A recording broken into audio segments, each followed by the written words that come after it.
and I have the privilege of introducing our guest speaker, Molefi Asante, and I will just highlight some of his achievements. However, his full bio is included in our journey. Molefi Asante is an activist intellectual who is currently professor at the chair of the Department of the African American Studies at Temple University. He is also president of Molefi Asante Institute for Afrocentric Studies.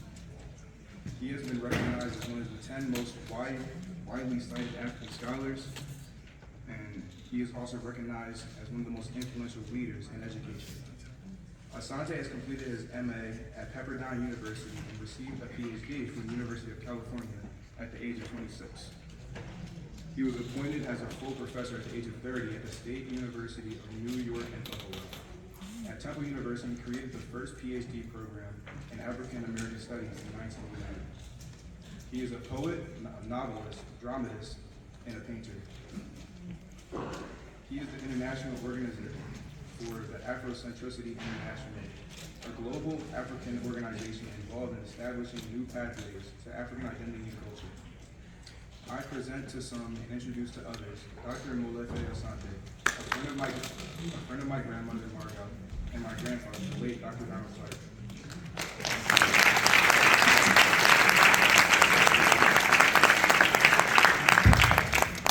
Hotel. I greet you in the name of the great African tradition, Habaridani Hotep, which is the earliest known expression that we have for peace. And it comes out of the ancient Nile Valley civilization. I just want to thank you for inviting me to be the speaker here on this wonderful occasion. I am truly honored when Margot called me and asked me. I remember Donald very well. I used to live in this neighborhood, so I now live in Center City, but I lived for many years in Elkins Park, so I was very much delighted to come back to this neighborhood for the NAACP Banquet Awards Banquet.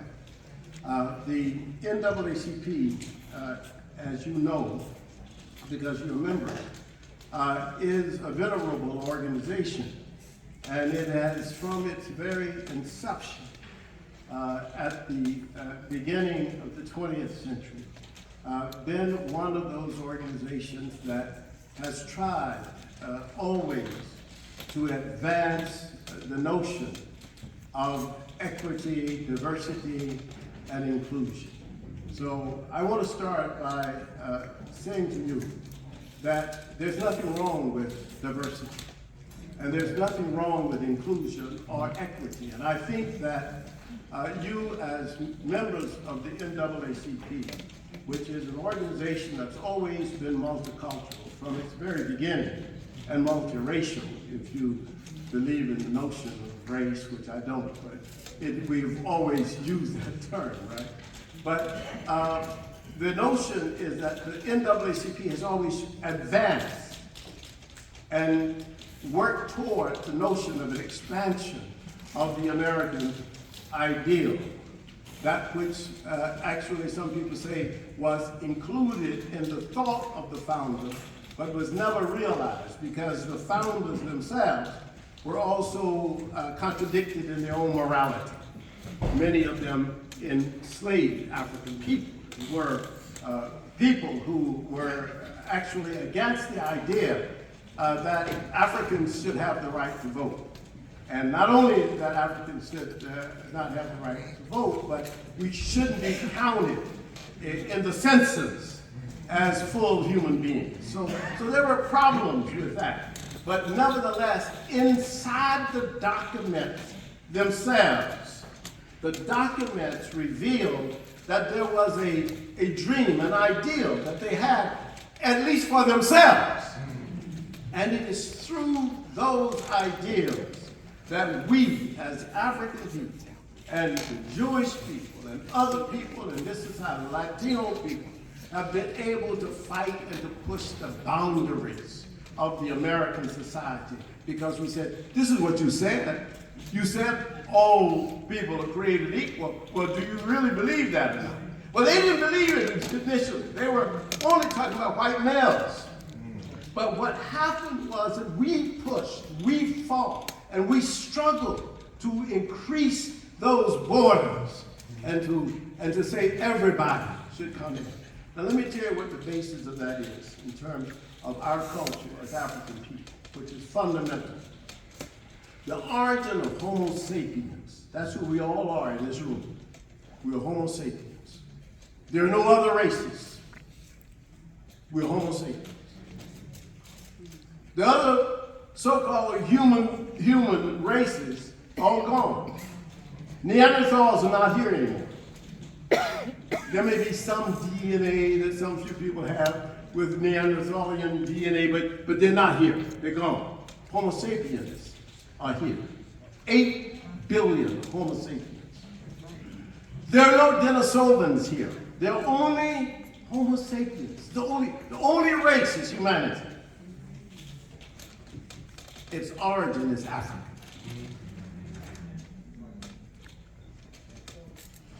The origin of Homo sapiens, all of us in here. Our DNA goes right back 300,000 to 350,000 years ago to East Africa. Nobody can dispute that scientifically. There is no polygenesis where white people started in Europe, Asian people started in Asia, African people started in Africa. No. All humans are Homo sapiens.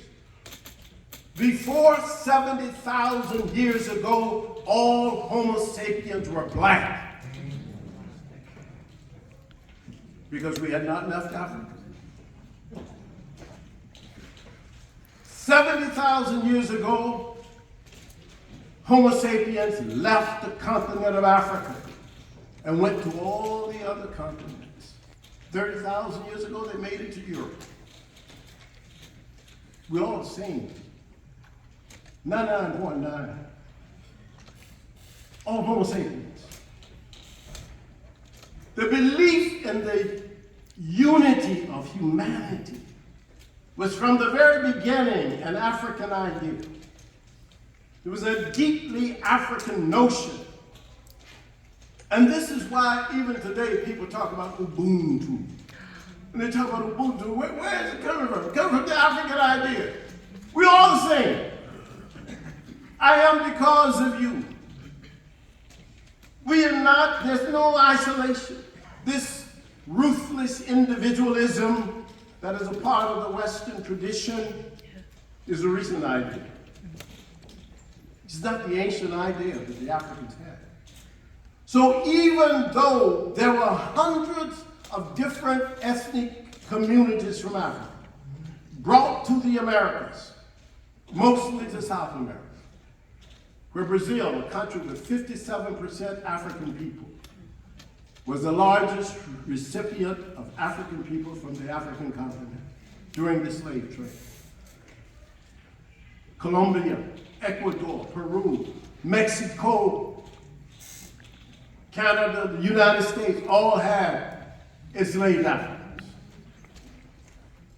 But what we knew, and we always knew it, in this country, those of us who are in the tradition and the heritage of fighters, we understood and we appreciated from the very beginning that those who had enslaved us, those who had, I grew up in Georgia, give you a context here. Those who had enslaved us, abused us, those who lynched Mary Turner,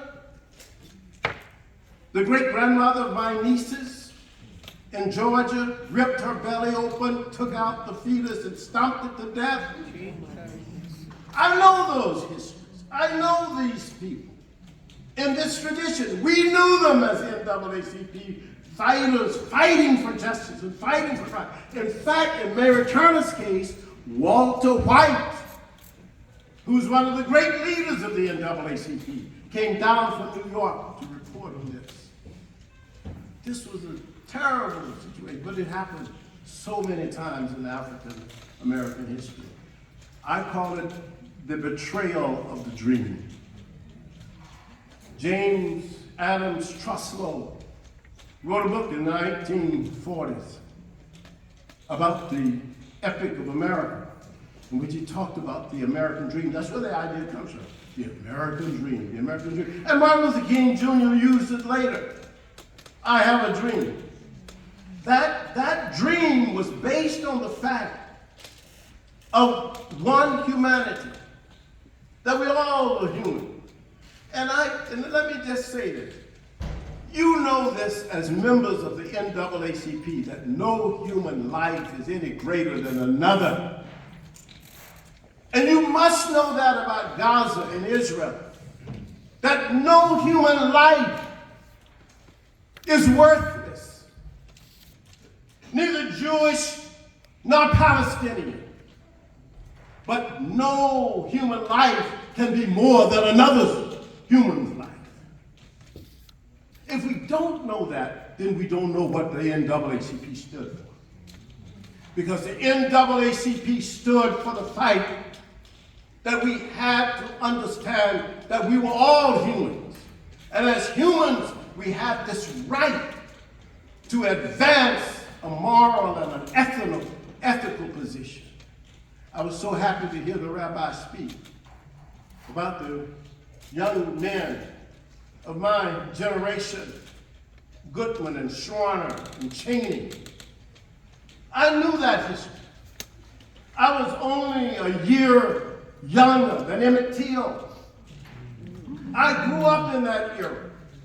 And I know that the Jewish people that I went to school with at the University of California, they marched with me in Alabama.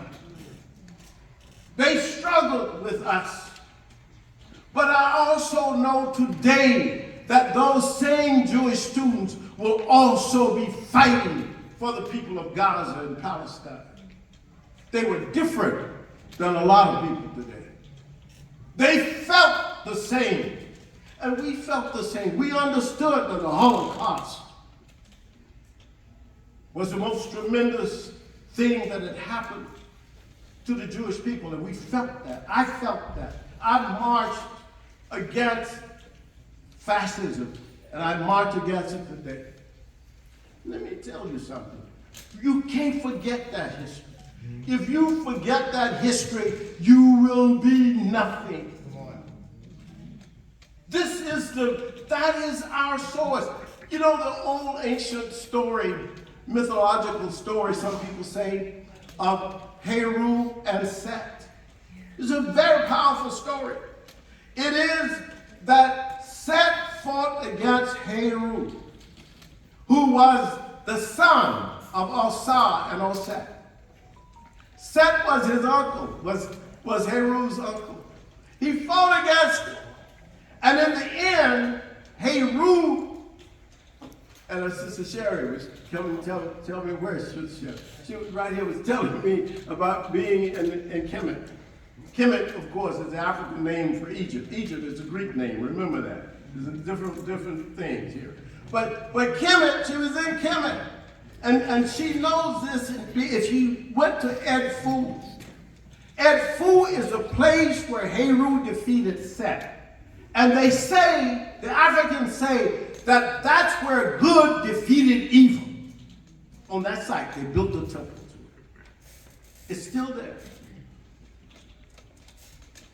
What was Heru? Heru was expansion. It was inclusion. It was acceptance. It was love of strangers. It was openness to all ideas and all people. What was Set? Set was divisiveness. It was exclusion. It was closing the door. It was fighting against the expansion of opportunity. We know good will always defeat evil, even though evil sometimes has a long ride. But good will always defeat it. And in this case, where good defeats evil, one of the things that we have to understand is that there will be those who will take all kinds of ideas and try to twist them around for you.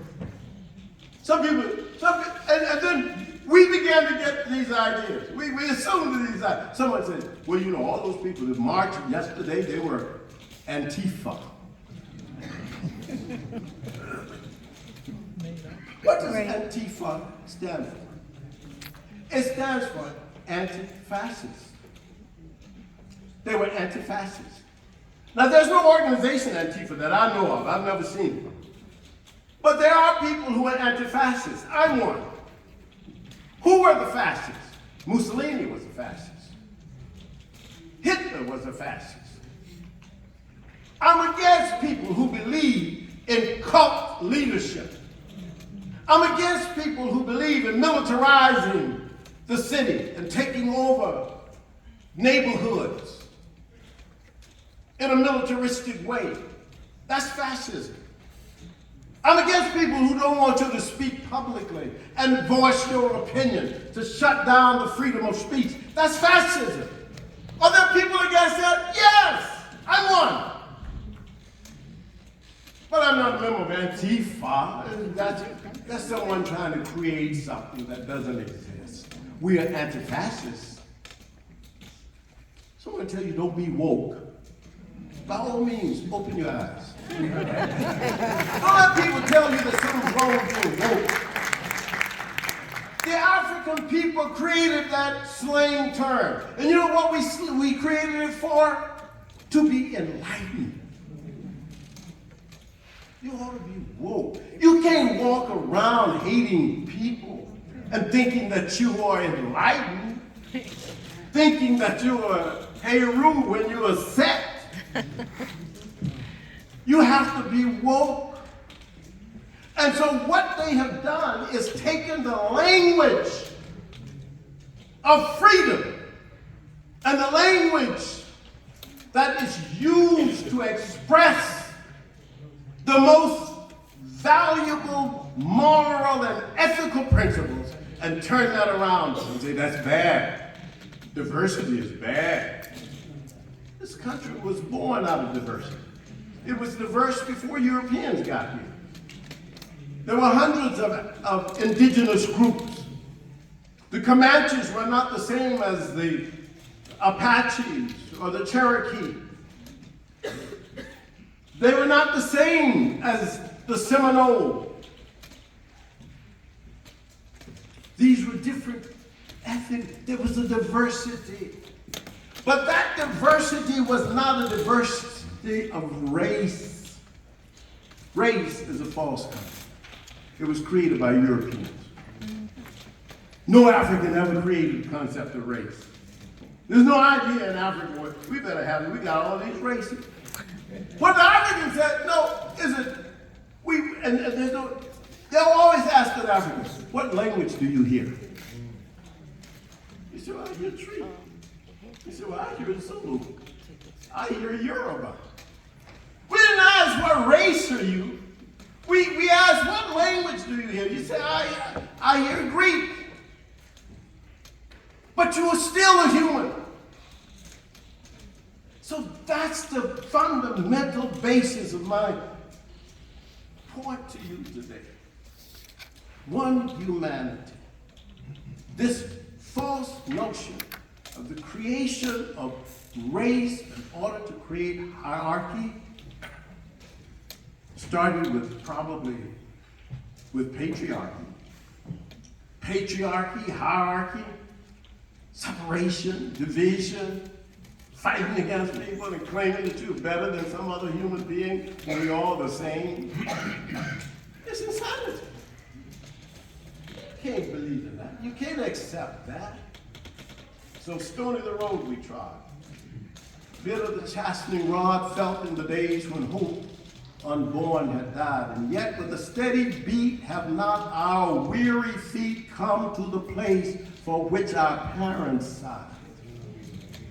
This is James Weldon Johnson, one of the greatest poets who ever lived in America, wrote this. And his brother Rosamond set it to music. This is a powerful statement.